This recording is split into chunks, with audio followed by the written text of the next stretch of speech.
200 naira notes as legal tender till April 10. The president made this known today during an address to Nigerians. He also apologized to Nigerians over the difficulties experienced in accessing the scarce new naira notes.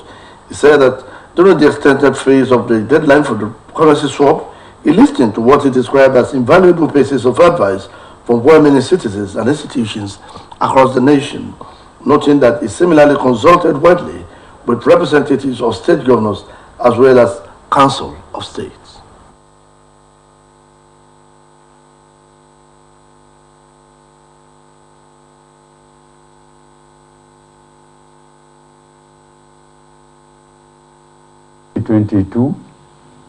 I authorized the Central Bank of Nigeria to redesign the 200 naira, 500 naira, and 1,000 naira Nigerian banknotes.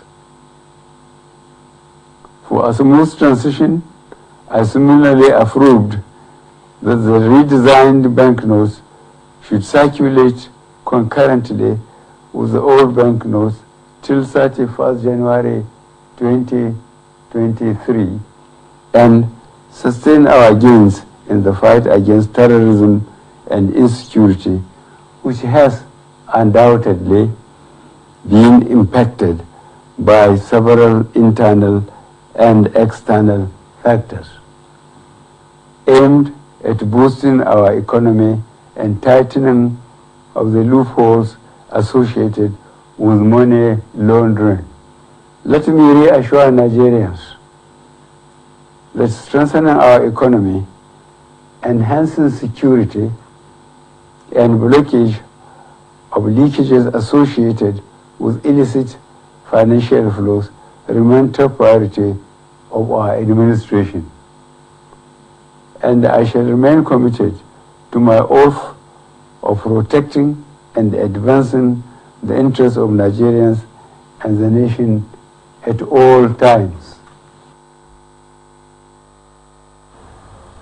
According to the President, an administration that respects the rule of law, the subject matter is before the court of law and some pronouncements have been made. It further ease the supply pressure to particularly the citizen. The President has given approval to the CBN that the 200 naira old notes be released back to circulation, and that it should also be allowed to circulate at legal tender with the new 200, 500, and 1,000 naira banknotes. President Muhammadu Buhari has directed the Central Bank of Nigeria to intensify collaboration with anti-corruption agencies in checking the activities of those bent on frustrating the smooth implementation of the currency redesign policy.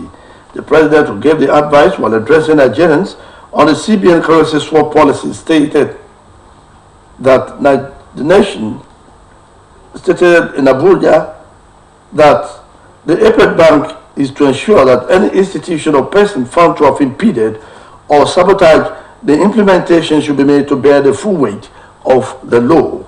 According to the President, the CBN has been directed to deploy all legitimate resources and legal means to ensure that Nigerians are to be adequately educated on the policy, to enjoy easy access to cash withdrawal through the availability of the appropriate amount of currency and ability to make deposits.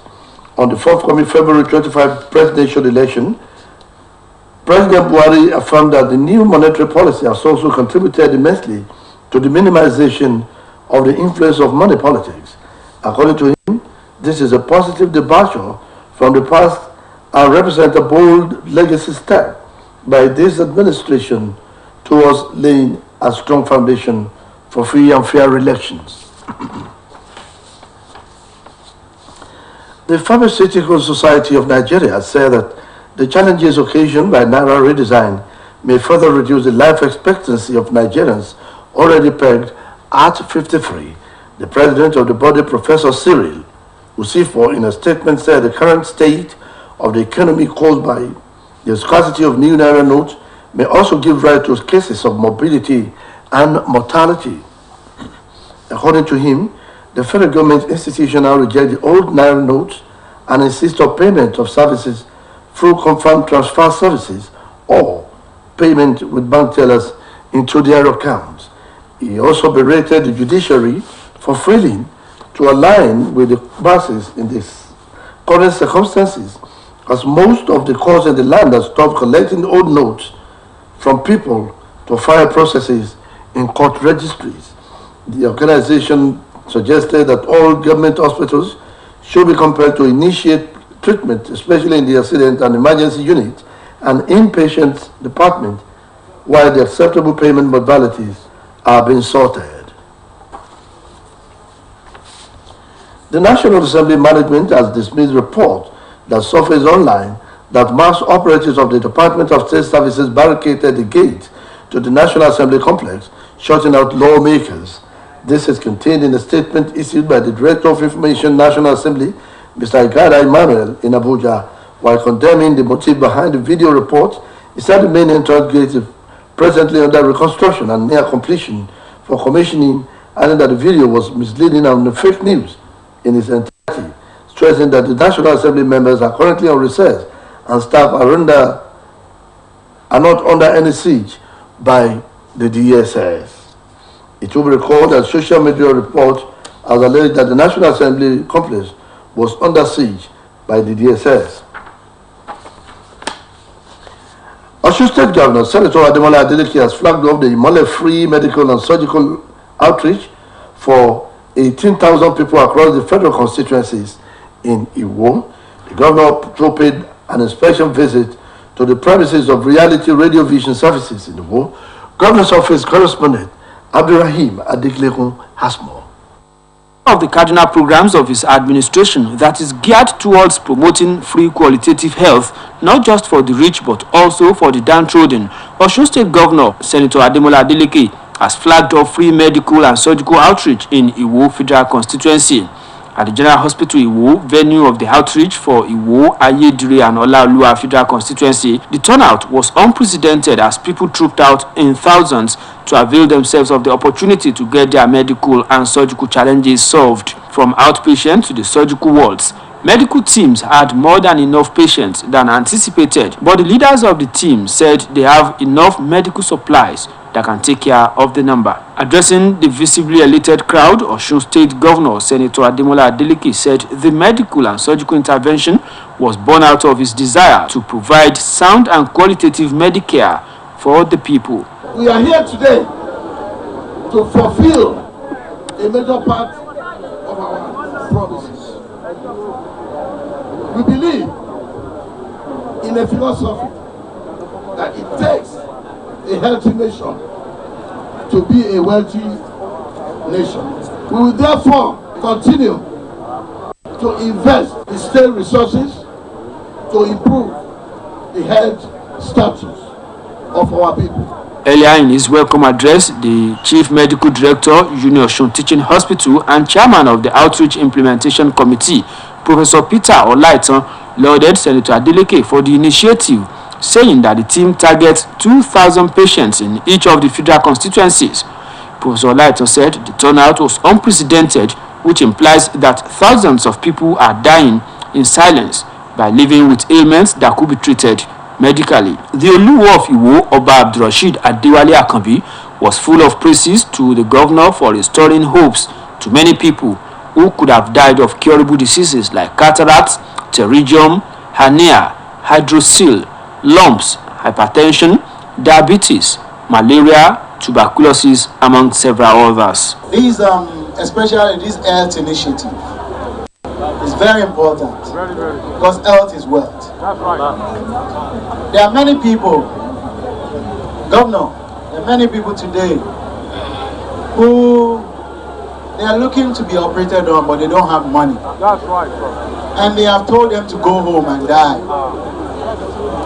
But today, àwọn tí wọ́n ní kí wọ́n lọ lé tí wọ́n fẹ́ ṣiṣẹ́ abẹ tí wọ́n ò lówó, wọ́n ní wọ́n máa lọ lé, wọ́n sì lọ lé nu sáà lọ jókòó lé lọ́mọ fẹ́ lọ́mọ bá yín lé dèkú wọ́n wá ṣe kòǹgẹ́rẹ́. Some of the beneficiaries of the free medical and surgical outreach expressed appreciation to the governor and prayed for the success of his administration. After the flag off, the governor branched at the premises of Reality Radio Vision Services at Deke Iwo to pay an unscheduled inspection. At the station, the governor was received by the Director General of OSBC conglomerate, Mr. Rashid Folanami, and other members of the management. The governor, Senator Adeleke, was accompanied by the Deputy Governor, Prince Kola Adeusi, the Secretary to the State Government, Alhaji Teslim Igbalaye, Oluwo of Iwo, Oba Abdurrashid Adewale Akanbi, Head of Service, Mr. Anyanle Aina, and the spokesperson to the governor, Malam Olali Rashid. The Director General, Mr. Folanami, conducted the governor around the station from technical to non-technical areas,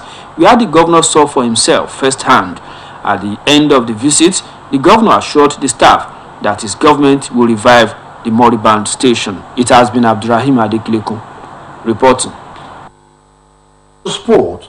The Nigeria Cricket Federation said it will pay more attention to the development of the game in the country by investing in training and facilities, arising from 2022 annual meeting in Abuja, where the board of the federation reviewed policies and decisions. Member states suggested strategies, programs and initiatives that could lead to the growth and development of sports in Nigeria.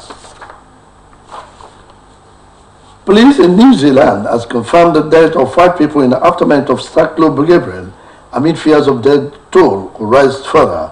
Report indicated that more heavy rain was forecast for the badly hit eastern areas of the country, where the disaster has severed road, collapsed houses, cut power, and displaced over 10,000 people. United States President Joe Biden will complete a routine medical checkup today, a crucial step ahead of his expected fight for re-election in 2024. The White House has promised to release the report by 80-year-old President's doctor, as it also did during his previous checkup in 2021. As the Republican 2044 campaign already kicking off, it will be more competitive. That ends the media. Please join us at 3 for the state news. Good afternoon.